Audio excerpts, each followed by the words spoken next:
Welcome to our program, Excerpts from the Essay, Experience by Ralph Waldo Emerson, Vegetarian, Part 2 of 2, on Words of Wisdom.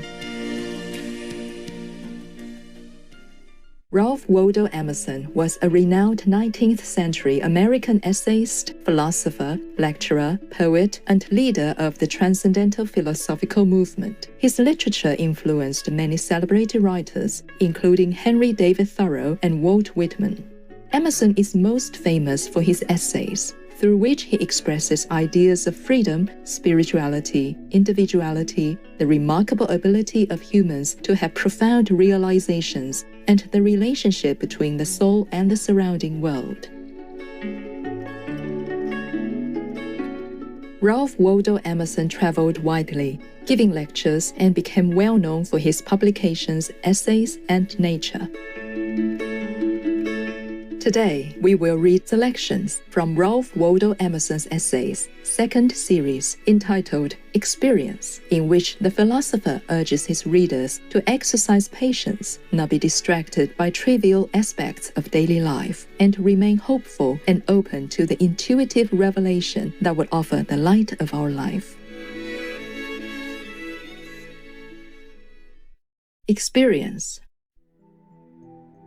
Do not craze yourself with thinking, but go about your business anywhere. Life is not intellectual or critical, but sturdy. Its chief good is for well-mixed people who can enjoy what they find, without question. Nature hates peeping, and our mothers speak her very sense when they say, "Children, eat your food, and say no more of it." To fill the hour, that is happiness. To fill the hour and leave no crevice for a repentance or an approval. We live amid surfaces, and the true art of life is to skate well on them.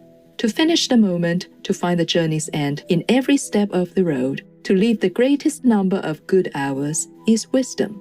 5 minutes of today are worth as much to me as 5 minutes in the next millennium. Let us be poised and wise in our own today. Let us treat the men and women well, treat them as if they were real, perhaps they are. Without any shadow of doubt, amidst this vertigo of shows and politics, I settle myself ever the firmer in the creed, that we should not postpone and refer and wish, but do broad justice where we are, by whomsoever we deal with, accepting our actual companions and circumstances, however humble or odious, as the mystic officials to whom the universe has delegated its whole pleasure for us. The fine young people despise life, but in me, and in such as with me, are free from dyspepsia, and to whom a day is a sound and solid good. It is a great excess of politeness to look scornful and to cry for company. I'm grown by sympathy, a little eager and sentimental, but leave me alone, and I should relish every hour and what it brought me. The potluck of the day as heartily as the oldest gossip in the barroom. I'm thankful for small mercies. I compared notes with one of my friends who expects everything of the universe and is disappointed when anything is less than the best, and I found that I begin at the other extreme, expecting nothing, and am always full of thanks for moderate goods. In the morning I awake and find the old world, wife, babes, and mother, Concord and Boston, the dear old spiritual world, and even the dear old devil not far off. If we will take the good we find, asking no questions, we shall have heaping measures. The great gifts are not got by analysis. Everything good is on the highway. The middle region of our being is the temperate zone. Between these extremes is the equator of life, of thought, of spirit, of poetry, a narrow belt. A collector recently bought at public auction in London for 157 guineas, or Old English coins, an autograph of Shakespeare. But for nothing a schoolboy can read Hamlet, and can detect secrets of highest concernment yet unpublished therein. I think I will never read any but the commonest books, the Bible, Homer, Dante, Shakespeare, and Milton.